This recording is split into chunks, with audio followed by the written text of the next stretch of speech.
she said, "we shouldn't do this." Then she turned and walked away. I stayed there in the rain, watching her disappear, trying to figure out how I let it go this far. And the worst part? I already knew I would do it all again. But let me rewind, because this didn't begin in the rain. It started with a door. I was late. Not just a few minutes late, the kind of late where you're already rehearsing your apology before you even park.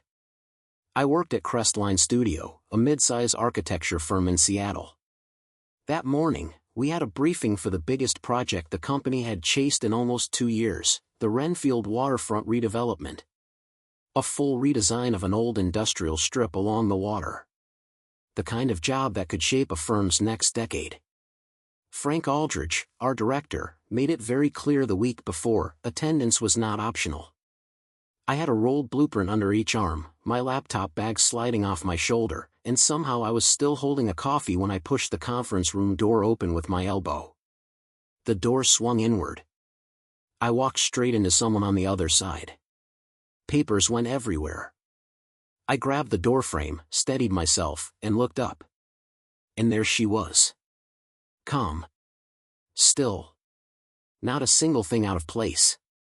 She watched me with the kind of quiet control you only see in someone who's been around chaos and chose not to join it.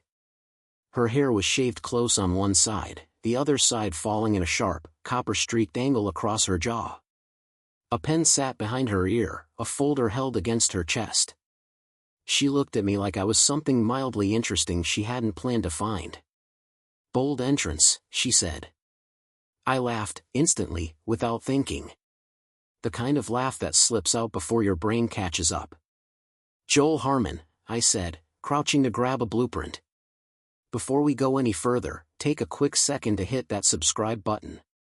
If you're enjoying this story, don't forget to like, comment, and subscribe. It really helps the channel grow and lets me bring you more stories like this. And tell me in the comments, what do you think happens next? Now, back to it. "Aubrey Voss," she said, handing me another sheet. "Urban planning consultant. Starting today." We walked into the briefing together. And for the first time ever, Frank introduced her before he introduced me. That stuck with me. She had been brought in specifically for the Renfield project. Her background? Sustainable city planning. In the past 5 years, she had worked on 2 major waterfront redevelopments, and both had won regional design awards. I told myself I wasn't impressed. I was completely impressed. The meeting dragged on, like all of Frank's meetings. He loved hearing himself talk almost as much as he loved putting too much text on his slides. Around the 40-minute mark, I glanced across the table. Aubrey was writing something in the corner of her folder. She caught me looking, and tilted it just enough for me to read. He said synergy 4 times. I pressed my lips together, trying not to laugh. She went right back to writing like nothing happened. That was it. Not some big, cinematic moment. No music, no drama. Just something small, quiet, easy to miss. But it mattered. In the weeks after that, Aubrey and I were officially paired on the Renfield project. Frank put us together for the first concept phase, her planning, my structural design. From the outside, it probably looked efficient. From the inside, it felt like stepping into a conversation I didn't even know I'd been waiting for. She worked differently. She didn't rush to fill silence. She thought before she spoke. And when she did speak, it landed. She had strong opinions, and she didn't soften them just to make people comfortable. On our 3rd session, she told me my load-bearing concept for the Eastern Pier looked good, but it hurt public flow. She was right. I hated that she was right. I redrew the entire section. She didn't say "I told you so." She just looked at it, nodded once, and said, "That's better." Somehow, that hit harder. In the best way. We started staying late. Later than we needed to. The office would empty out, but we'd still be there, blueprints spread across the table. At first, we talked about the project. Then slowly, about everything else. That shift happens quietly. Work stops being the reason and becomes the excuse. One night, out of nowhere, she asked me, "What would you build if no one was watching?" No client. No budget. Just you. I didn't answer right away. Then I told her the truth. 2 years ago, I spent 6 months designing a small community library near where I grew up. I did it on my own time. And I scrapped the whole thing 3 weeks before finishing. She looked at me. Why? Because I realized I wasn't building it for the people, I said. I was building it to prove something. She went quiet. Then she said, I left a firm in Vancouver because my supervising partner spent 2 years taking credit for my work. And I let him, because I thought that's just how things worked. She said it simply. Like a fact. Like something she had already accepted.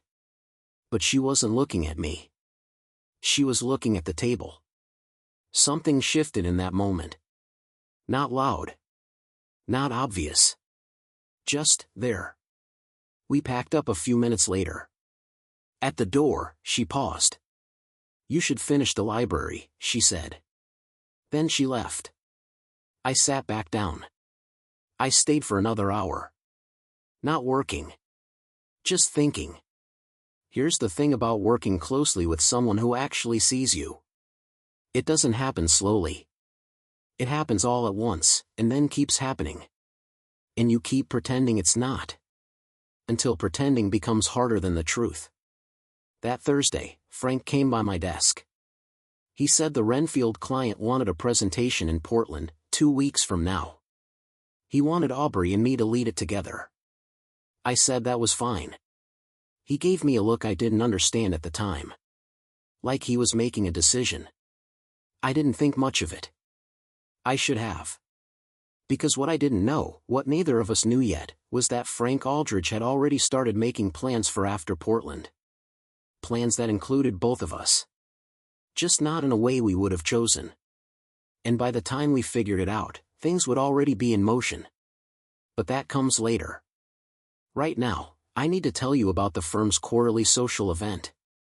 It was 2 days after Frank told us about Portland. That's when Declan Marsh walked in. And the moment Aubrey saw him, her face changed. I noticed it before she did. That's the strange part. Looking back, I was the one who saw him first, standing near the entrance, holding a drink he hadn't touched, scanning the room like he belonged there without question. Crestline Studio held these events at a rooftop bar 2 blocks from the office. The kind of place that tried just a little too hard. Exposed filament bulbs, reclaimed wood, and a view of the water that looked amazing, until you realized you had to stand at a weird angle just to really see it. Most people showed up because Frank expected it. I usually left by 9. That night, I was talking to a coworker near the far railing when I glanced toward the door. That's when I saw Declan. Then I saw Aubrey notice him. It was small. Just a slight tightening around her eyes. The kind of reaction someone tries to hide, but their body reacts before they can stop it. She was in the middle of a conversation with someone from the planning team. She finished her sentence. She smiled. Then, very calmly, very controlled, she shifted her body just enough so her back was partly turned to the door. All of that happened in about 4 seconds. I didn't know who he was yet. But I knew that look. Not because anyone explained it, but because I had seen it before. Lived it before. Declan moved through the room like he had done this 100 times. Comfortable. Smooth. Confident. Dressed sharp, but not trying too hard. The kind of face that always looks good in photos, and knows it. About 10 minutes after he arrived, he walked straight toward Aubrey like he had every right to. I wasn't close enough to hear them, but I watched from across the room. Aubrey held her drink with both hands the entire time. By then, I knew that was her tell. That's what she did when she needed something steady to hold on to. The conversation lasted maybe 6 minutes. At the end, he touched her shoulder once. Light. Casual. She smiled, but only with her mouth. Not her eyes. Then he walked away. I waited a few minutes, then I went over. She was standing by the railing, looking out at the water. But the calm energy she usually had? It was different now. Quieter. Tighter. "You okay?" I asked. "Fine," she said. Then added, "That was Declan." She didn't explain. And I didn't push. We stood there in silence. "But it's said enough." "Portland's in 10 days, she said after a moment. "It is," I replied. She nodded slowly, like she was deciding something in her head. Then she finished her drink, set the glass down, said goodnight, and left before 9. So did I. About 10 minutes later. For reasons that had nothing to do with my usual routine. We took an early train to Portland instead of driving. That was Aubrey's idea. She said she thought better on trains. And since we still had final edits to go over, it made sense. At least, that's what we told ourselves. We sat at a table in the quiet car. She opened her laptop. I opened mine. For the first hour, we worked in total silence. Focused. Professional. I was determined to keep it that way. Then her laptop froze. And she lost 40 minutes of work. She just stared at the screen. Still. Quiet. "It's backed up," I said carefully. "I know." Pause. "I just really like that version." She said it so flat, I couldn't help it, I laughed. Then she laughed too. Reluctantly. And somehow, we kept laughing longer than we should have. After that, the silence was gone. Something warmer took its place. And a lot harder to ignore. We rebuilt the section together. It actually came out better. She admitted that only after we finished, and even then, it sounded like she was filing a complaint with the universe for proving her wrong. The client dinner that night was at a small restaurant near the waterfront. 3 board members. Sharp. Prepared. They pushed back on 2 of our structural ideas with questions we hadn't planned for. Aubrey didn't hesitate. She pulled examples from past planning projects I hadn't even thought of. She reframed everything so cleanly that their pushback ended up making our case stronger. After dinner, one of them pulled me aside. "You two make a good team," he said. "Thank you," I replied. He shook his head slightly. "No, I mean specifically. The way you work together, that's rare." I didn't really have an answer for that. So I just nodded and moved on. On the train back, it was late. The car was mostly empty. City lights sliding past in the dark window. That's when she asked me something I didn't expect. "Do you think Frank sees us as a team, or just 2 people he can use for the same project?" I looked at her.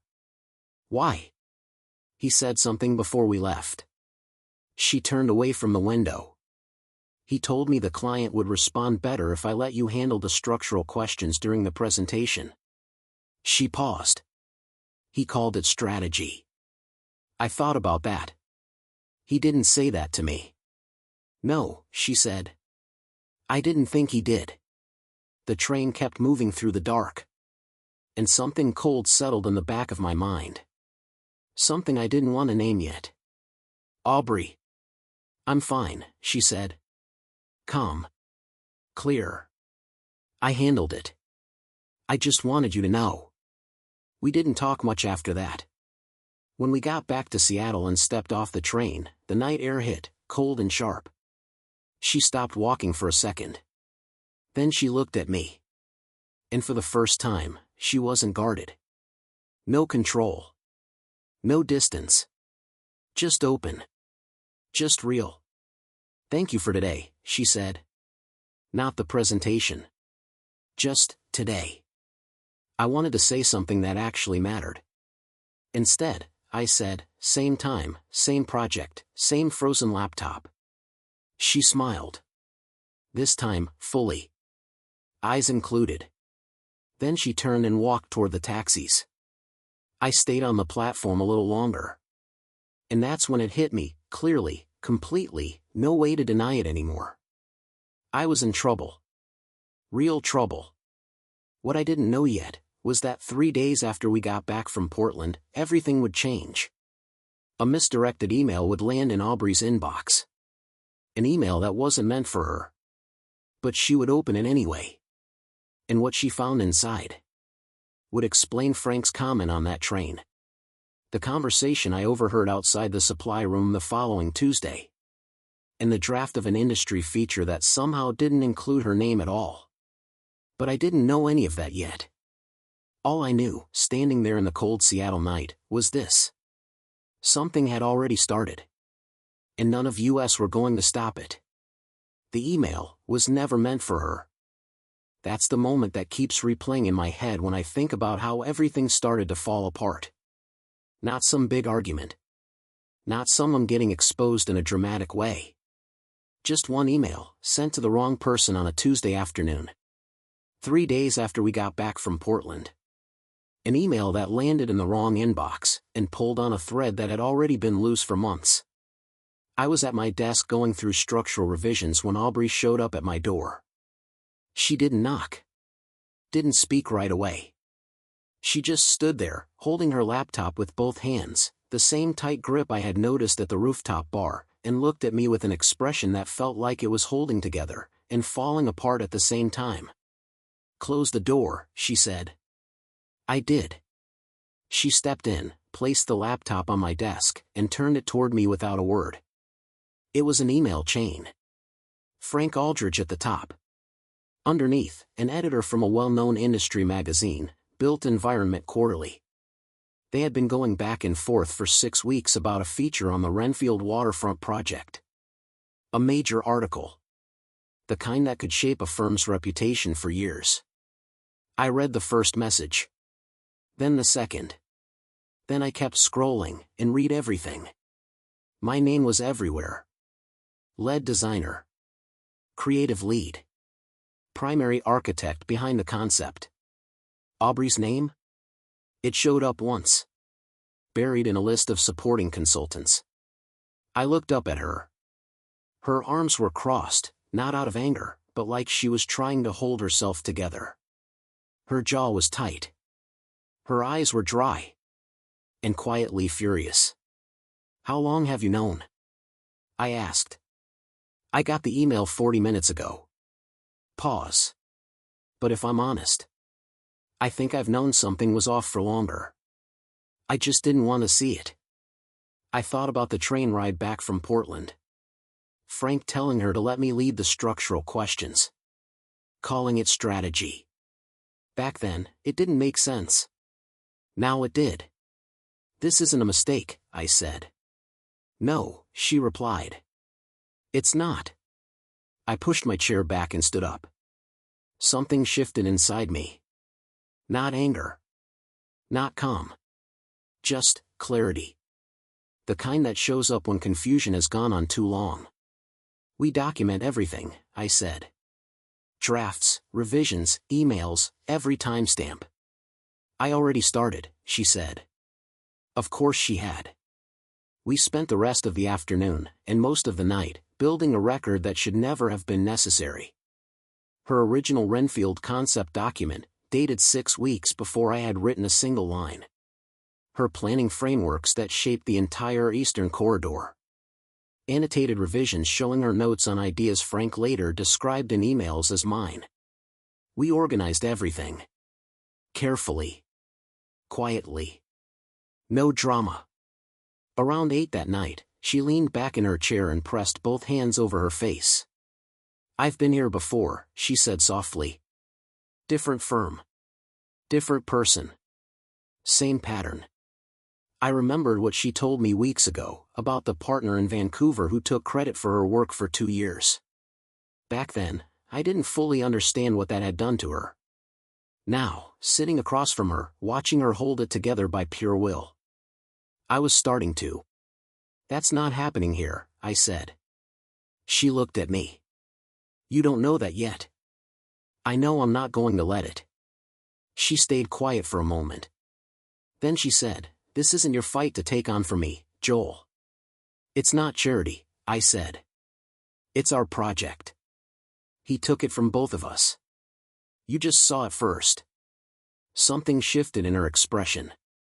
Small, but real. We kept going. What we didn't know, while we were sitting there putting everything together, was that Frank had already made his move. That same afternoon, he sent a message to the firm's 3 senior partners, requesting an urgent project review meeting for Thursday morning. He called it a routine update. He already had slides ready. I found out the next morning. Not from him, but from a coworker who mentioned it casually, assuming I already knew. I didn't. I wasn't invited. Neither was Aubrey. I stood in the hallway outside the break room, holding a cup of coffee I had forgotten to drink. And I thought about Frank. The way he looked the day he assigned us to Renfield. That smooth confidence. The way he spoke like everything was already decided. I used to see it as leadership. Now, I saw it differently. I texted Aubrey. He scheduled a partner meeting for Thursday. We're not invited. 3 minutes passed. Then her reply came in. How long do we have? 36 hours. Pause. That's enough. Not a question. A decision. We sent a request for our own meeting with the senior partners, Wednesday afternoon. Both of us. Formal. Clear. Direct. The kind of request that's hard to refuse without raising more questions. They agreed. 4 o'clock. Wednesday turned into one of the longest days of my life. Not because we weren't ready. We were. But because of everything underneath it. Between the documents and the focus, there was something else. Something that had been building since Portland. Something we hadn't said out loud. But it kept showing up. At the worst times. Like around noon, when we were reviewing files in a small conference room. She leaned across the table to point at something on my screen. Her sleeve brushed my arm. And for a second, neither of us moved. Or later, when she read one of Frank's emails out loud. Her voice steady. Controlled. But I could see how much effort it took. The kind of strength people usually save for when they know they're being watched.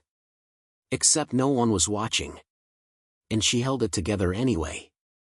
At 2:30, she closed her folder. Looked at me. Are you ready? Yes, I said. She nodded once, the same way she always did when something was decided. Then she said, quietly, almost to herself. After today, one way or another, things will be different. I looked at her. Different how? She held my gaze for a moment. I don't know yet. I just know they will, she said. She picked up her folder and stood. I followed her down the hallway, and as we walked toward whatever came next, I realized I had never been less certain about a professional outcome, and more certain about a person. That clarity scared me. But it also felt like the only solid ground I had stood on in years. They believed us before we even finished.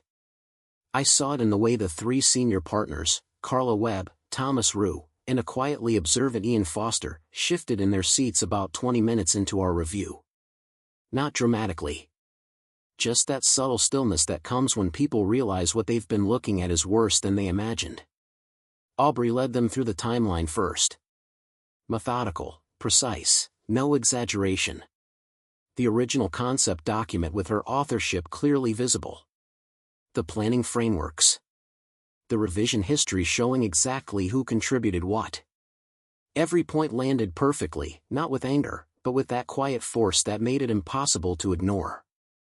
I handled the email correspondence. Frank's exchanges with Built Environment Quarterly. The careful way he framed credit that was clearly not accidental. When we finished, Carla looked at Thomas. Thomas glanced at Ian. Nobody spoke for about 10 seconds. How long have you understood the situation? Carla finally asked. We became fully aware Tuesday afternoon, I said. She jotted something down. Before that, Aubrey added, there were signs I didn't connect until I saw them together. Another pause. Ian leaned forward. We need to postpone tomorrow's partner meeting pending an internal review. That will happen immediately. He looked straight at us. Thank you for bringing this through the right channels. That matters. We stepped outside into the cool evening. Neither of us spoke for half a block. Then Aubrey stopped. I stepped ahead of her and turned. She stood on the pavement, folder under her arm. Her eyes were bright in a way I hadn't seen before, not quite tears, not quite relief. Something in between. She looked like someone who had carried a weight for too long and had finally been allowed to set it down. He's not going to get away with it, she said. Quietly. Not triumphantly. Just something she needed to hear. No, I said. He's not. She exhaled, and a small cloud formed in the cold air. Then she laughed softly, then fully, surprised, deep laughter. I laughed too. For a moment, we were just two people on a Seattle sidewalk, feeling that lightness that comes after something hard is done. We walked to a small diner 2 streets over, her idea, and ordered coffee we didn't need and food we actually wanted. We sat across from each other in a window booth and talked for 2 hours. Not about the project. Not about Frank. About other things. Real things. Conversations that had been waiting under the surface for months. She told me about growing up in a small town in Oregon, sketching city layouts in her school books while everyone thought it was weird. I told her about the summer I helped renovate a community center with my uncle and realized a building could make people feel something. She still sketches in book margins. I still think about the community center that was torn down 6 years ago more than I probably should. Eventually, the diner quieted around us. It was past 10. Rain had started tapping against the window. I meant what I said yesterday, about things looking different, she said. I waited. She turned back to me. I've been very careful since Vancouver, she said, about people, about letting things matter. She paused. I think I've been using caution as an excuse. An excuse for what? I asked. She looked at me steadily. I already knew, but the words landed slowly, the way important things do when you've been half expecting them and half terrified. Aubrey, I said. We work together, she said. Calm. Naming facts, not hiding behind them.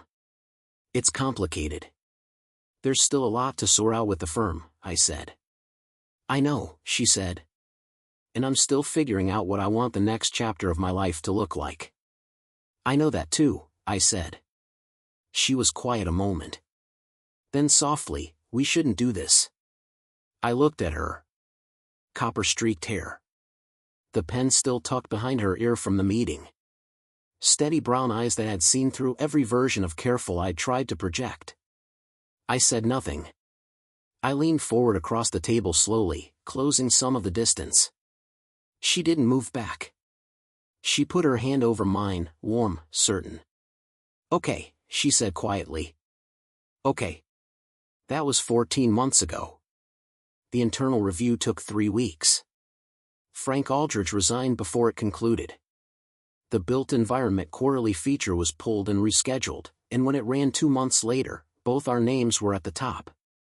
The Renfield waterfront project broke ground in the spring, and the partners asked us to oversee the next phase together. Aubrey's planning sketches hang above my drafting table at home. She says my structural models take up too much space on the kitchen counter. I haven't moved them. She hasn't asked again. Some evenings, we sit at the table I designed, she reads, I sketch, and the city moves quietly outside. It feels like the life I had given up on building. She still says, we shouldn't, sometimes. When we stay up too late on a work night. When we're ordering a second round of something unnecessary. When things feel almost too settled, too good, like she's not sure she's allowed to have this. And every time, I lean a little closer. Not ignoring her. Because we both know what it really means. It means she's here. It means this is real. It means she stopped running, and so did I. And somehow, we ended up in the same place. Not guaranteed. Somehow, we did. That's the story. That's all of it. If you've ever stood on the edge of something that scared you precisely because it mattered, I hope you stepped closer too.